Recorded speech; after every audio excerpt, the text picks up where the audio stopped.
नमस्ते दोस्तों। परमपिता परमात्मा की असीम कृपा और बड़े बुजुर्गों के आशीर्वाद के साथ सभी भगवत भक्तों का स्वागत करती हूँ आपके अपने चैनल गीत ज्ञानवाणी में। नए मेहमानों का स्वागत, शुक्रिया, अभिनंदन, आभार और सभी के उज्जवल और उत्तम भविष्य की कामना के साथ सभी पवित्र देवी देवताओं का आह्वान करते हैं और उन्हें आसन देते हैं। ओम श्री तुलसीदासाय नमः, ओम वाल्मीकाय नमः, ओम गौरीपतये नमः, ओम श्री सपत्निकाय लक्ष्मणाय नमः, ओम श्री सपत्निकाय भरताय नमः, ओम श्री सपत्निकाय शत्रुघ्नाय नमः, ओम श्री हनुमते नमः। इन्हें आसन देते हैं। श्री गुरु चरण सरोज रज निजमन मुकुर सुधारी, वर्णव रघुवर विमल जसु जो दायकु फलचारी। बुद्धिहीन तनु जानिके सुमिरो पवन कुमार, बल बुद्धि विद्या देहु मोहि हरहु कलेश विकार। रामायण तुलसी करत है कथा कहूँ अनुसार, आसन देव प्रेम से विराजो जी पवन कुमार। लखन सिया रामचंद्र की जय, लखन सिया रामचंद्र की जय।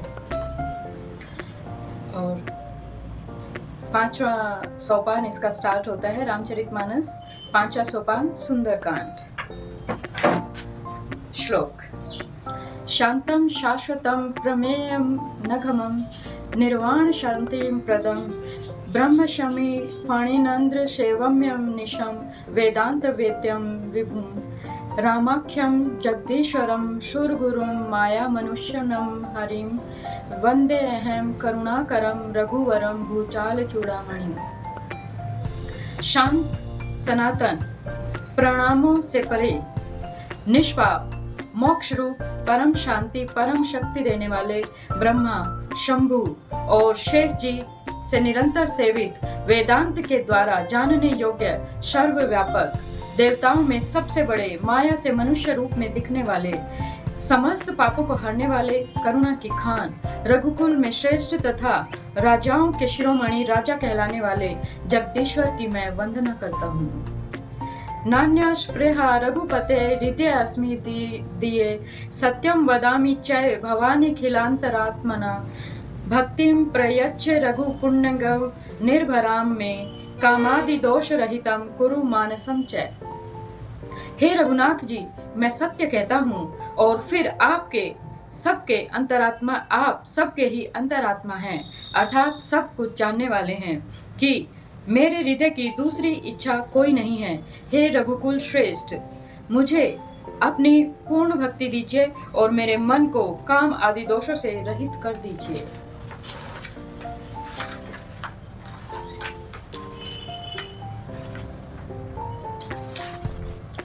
अतुलित बलधामं हेम शैलाभदेहं, धनुजवन कृशाननु ज्ञानिनां गण्यं, शकल गुणाधिनानं वानरामधीशं, रघुपति प्रिय भक्तम वातजानम नमामि।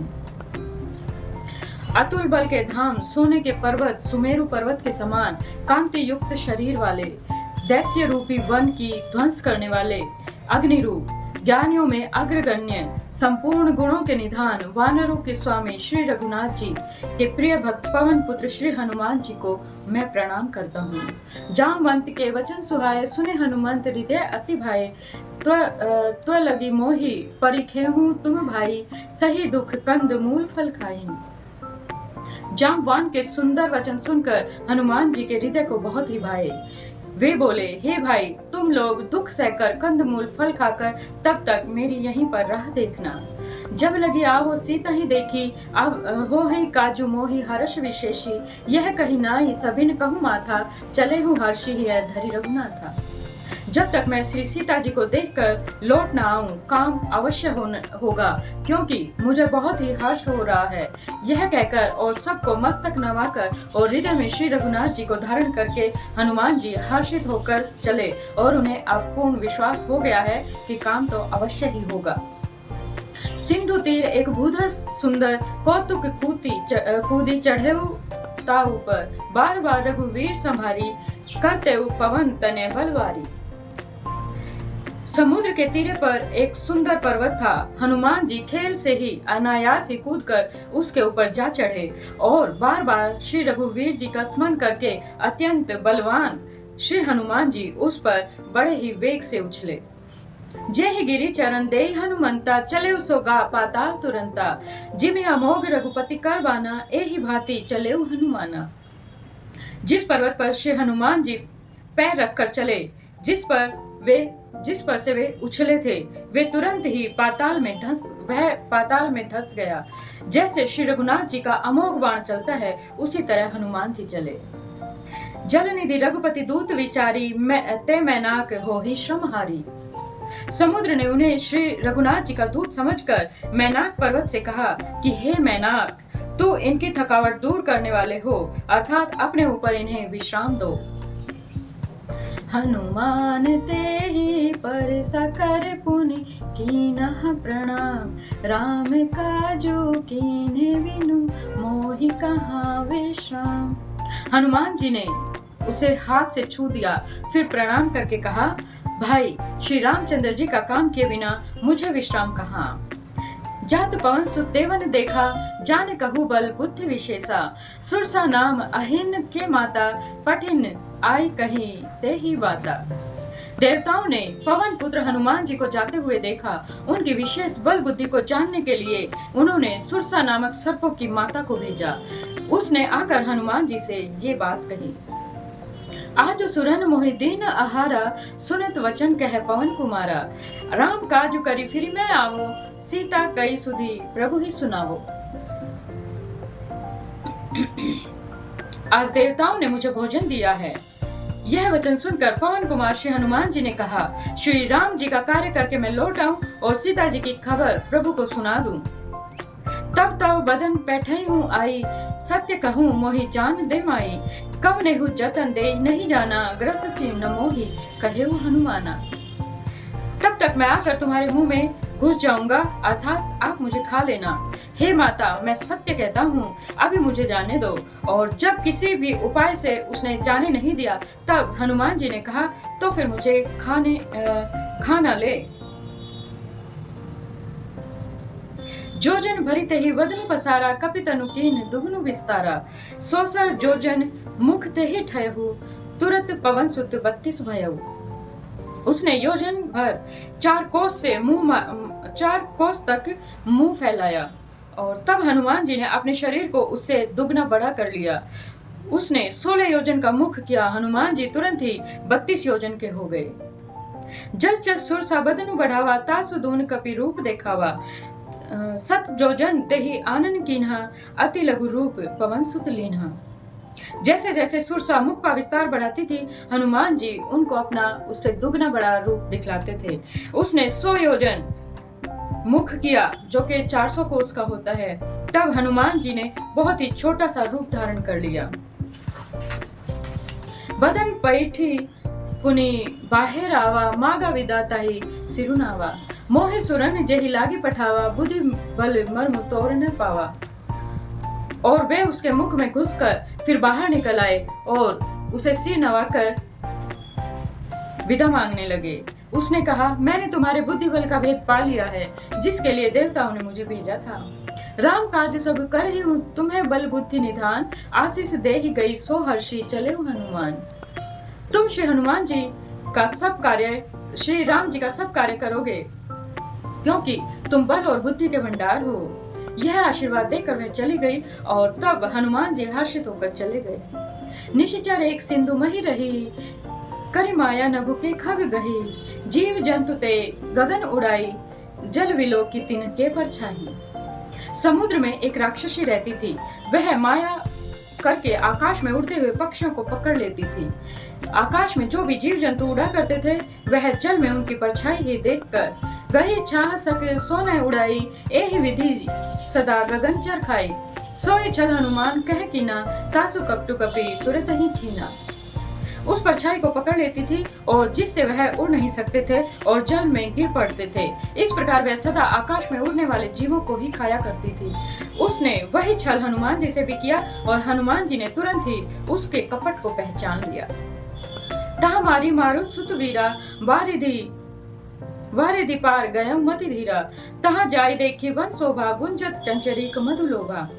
पवन पुत्र धीर बुद्धि वीर हनुमान जी उनको मारकर समुद्र के पार गए। वहां जाकर उन्होंने वन की शोभा देखी और पुष्प रस के लोभ से भौरे गुंजार कर रहे थे। नाना तरु फल फूल सुहाए, खग मृग वंदी देखी मन भाए, शैल विशाल देखी एक आगे ता पर धारी चढ़े उभय त्यागे। अनेकों प्रकार के वृक्ष फल फूलों से सुशोभित हैं। पक्षी और पशुओं के समूह देखकर तो ये मन से बहुत ही प्रसन्न हुए। सामने एक विशाल पर्वत देखकर हनुमान जी भय त्याग कर उस पर दौड़कर जा चढ़े। उमा ने कछु कपिकेया दिखाई, प्रभु प्रताप जो काले ही खाई। गिरि पर चढ़ी लंका ते ही देखी, कहीं न जाई अति दुर्ग विशेषी। शिव जी कहते हैं, हे उमा, इसमें वानर हनुमान की कुछ बड़ाई नहीं है। यह प्रभु का प्रताप है जो काल को भी खा जाता है। पर्वत पर चढ़कर उन्होंने लंका देखी और बहुत ही बड़ा किला है और कुछ भी कहा नहीं जाता। अति उत्तंग जल निधि चहुपासा, कनक कोट कर परम प्रकाशा। वह अत्यंत ऊंचा है और उसके चारों ओर समुद्र है। सोने के परकोटे पर चार दीवारी का परम प्रकाश हो रहा है। कनक कोट विचित्र मणिकृत सुंदरायतन, घना चह हट हट सुबट बीति, चारुपुर बहुविधि बन, गज बाजी खचर निकर पद चर, रथ बरूथन को गने, बहुरूप निशिचर जूथ अतिब, सेने बरतन नहीं बने। विचित्र मणियों से सजा हुआ सोने का परकोटा है। उसके अंदर बहुत से सुंदर सुंदर घर हैं, चौराहे, बाजार, सुंदर मार्ग और गलियां हैं। सुंदर नगर बहुत प्रकार से सजा हुआ है। हाथी, घोड़े, खच्चरों के समूह तथा पैदल और रथों के समूहों को कौन गिन सकता है। अनेकों रूपों से राक्षसों के दल हैं। उनकी अत्यंत बलवती सेना वर्णन करते नहीं बनती। बने बागे उते पने उत वने बागे उपे वने वाटिका सर, कूपे बापी सोहहि, नर नाग सुर गंधर्व कन्या, रूप मुनि मन मोहहि, कहु माल देह विशाल सल समान, अति बल गर्जहि, नाना अखारन बीरहि, बहुविधि एक एकन तरजहि।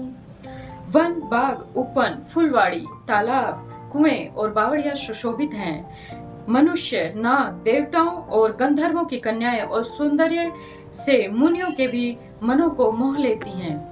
कहीं पर्वत के समान विशाल शरीर वाले बड़े ही बलवान पहलवान गरज रहे हैं और अनेकों अखाड़ों में बहुत प्रकार से भिड़ते और एक दूसरे को ललकारते हैं। करी जतन बट कोटिन विकट तन, नगर तच्छ चहु दिसि रचहि, कहु मनीष मानहु, धेनु खर अज खल निशाचर, भच्छहि एहि लागी तुलसीदास, इनकी कथा कछु एक है कहीं, रघुवीर सर तीरथ शरीरन, त्यागी गति पैहि सही। भयंकर शरीर वाले करोड़ों योद्धा यत्न करके बड़ी ही सावधानी से नगर की चारों दिशाओं से रखवाली करते हैं। कहीं दुष्ट राक्षसों, भैंसों, मनुष्यों, गायों, गधों और बकरों को खा रहे हैं। तुलसीदास जी ने इनकी कथा इसलिए कुछ थोड़ी सी ही कही है कि ये निश्चय ही श्री रामचंद्र जी के बाण रूपी तीर्थ में शरीरों को त्याग कर परम गति को पाएंगे। पूरे रखवारे देखी बहु कपि मन किन विचार, अति लघु रूप धरो निसि नगर करो परिसार। नगर के बहुसंख्यक रखवालों को देखकर हनुमान जी ने मन में विचार किया कि अत्यंत छोटा रूप धरूं और रात के समय नगर में प्रवेश करूं। मसक समान रूप कपि धरी, लंक चर चले सुमरी नर हरि, नाम लंकनी एक निशिचरी, सो कह चले सी मोहिनी दरी। हनुमान जी मच्छर के समान छोटा सा रूप धारण करके नर रूप से लीला करने वाले भगवान श्री रामचंद्र जी को स्मरण करके और लंका को चले गए। लंका के द्वार पर लंकनी नाम की एक राक्षसी रहती थी। वह बोली, मेरा निरादर करके मुझसे बिना पूछे कहाँ चला जा रहा है। जाने ही नहीं मरमूसठ मोरा, मोर आहार जाहि लगी चोरा, मुटिका एक महाकपि हनि, रुधिर बमत धरणी ढनमनी।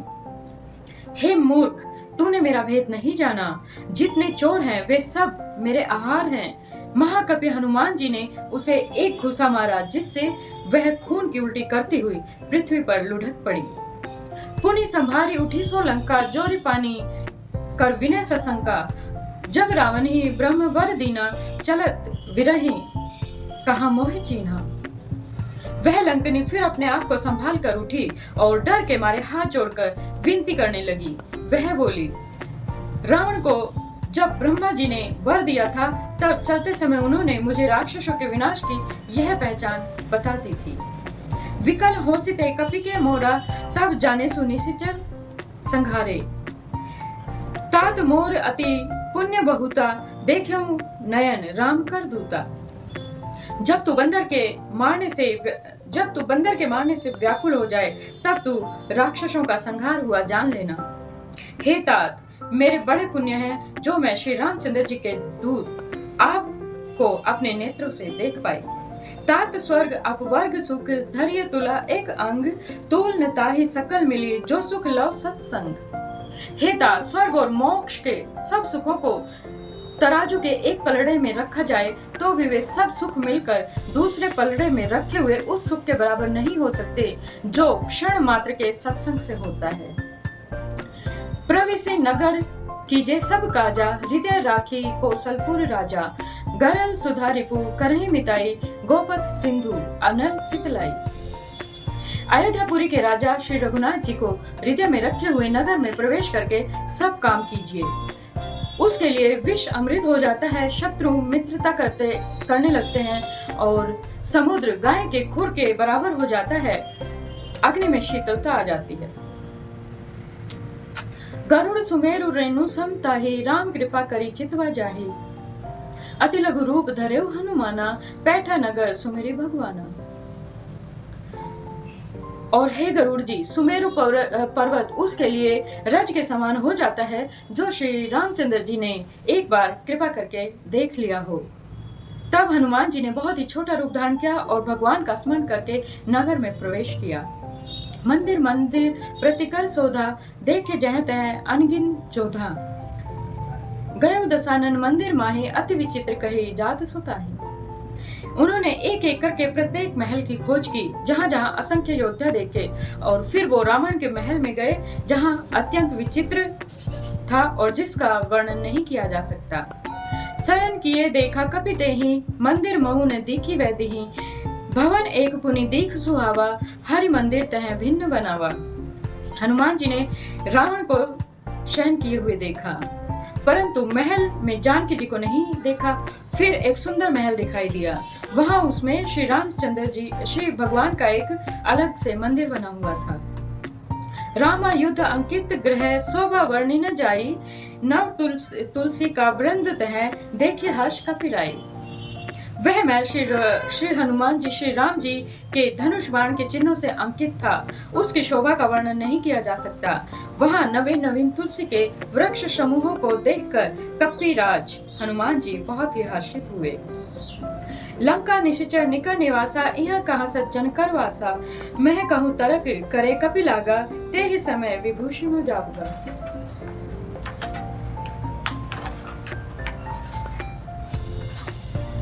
लंका तो राक्षसों के समूह का निवास स्थल है, यहाँ साधु रूप का निवास कहाँ। हनुमान जी मन में इस प्रकार का तर्क करने लगे और उसी समय विभीषण जी जाग गए। राम राम तेहि सुमिरन कीन्हा, हृदय हर्ष कपि सज्जन चीन्हा। एहि सन हठी करहिं पहचानी, साधु ते होई न कारज हानि। उन्होंने विभीषण ने राम नाम का स्मरण किया, उनका उच्चारण किया और हनुमान जी ने उन्हें सज्जन जाना और हृदय में हर्षित हुए। हनुमान जी ने विचार किया कि इनसे हट करके अपनी ओर से ही परिचय करूंगा, और क्योंकि साधु से कार्य की हानि नहीं होती, प्रत्युत लाभ ही होता है। विप्र रूप धरि वचन सुनाए, सुनत विभीषण उठित है आए। करि प्रणाम पूछ कुशलाए, विप्र कहूँ निज कथा बुझाए। ब्राह्मण का रूप धरकर हनुमान जी ने उन्हें वचन सुनाए और सुनते ही विभीषण जी उठकर वहां आए, प्रणाम करके कुशल पूछी और कहा कि हे ब्राह्मण देव, अपनी कथा समझाकर कहिए कि तुम्हें हरि दासन मह कोई, मोरे हृदय प्रीति अति होई। कि तुम्हें राम दीन अनुरागी, आया हूँ मोहि करण बड़ भागी। क्या आप हरि भक्तों में से कोई एक हैं? क्योंकि आपको देखकर मेरे हृदय में अत्यंत प्रेम उमड़ रहा है। अथवा क्या आप दिनों से प्रेम करने वाले स्वयं श्री रामचंद्र जी ही हैं, जो मुझे बड़ भागी बनाने अर्थात मुझे मेरे घर पर ही बैठे बैठे दर्शन देने के लिए आ गए। और इसी के साथ आज की कथा को विश्राम देते हैं और सभी पवित्र देवी देवताओं को यथास्थान जाने का आग्रह करते हैं। कथा विश्राम होत है, सुनो वीर हनुमान, जो जन जहाँ से आइए तहाँ करो पान। एक घड़ी आधी में पुण्यास, तुलसी संगत साधु के हरम कोटि अपराध। राम लखन से अजान की सदा करो कल्याण, श्रोता सब आसन गए शंभु गए कैलाश। अपने अपने धाम को विदा होत हरुसार, कहूँ दंडवत प्रभु शने, विनय करूँ कर जोर, लखन सिया रामचंद्र की जय, लखन सिया रामचंद्र की जय। और इसी के साथ सभी भगवत भक्तों के उज्जवल और उत्तम भविष्य की कामना के साथ अपनी वाणी को विराम देते हुए जय सिया राम, जय हनुमान, जय घनश्याम, जय माता रानी, जय गुरुदेव, जय महादेव।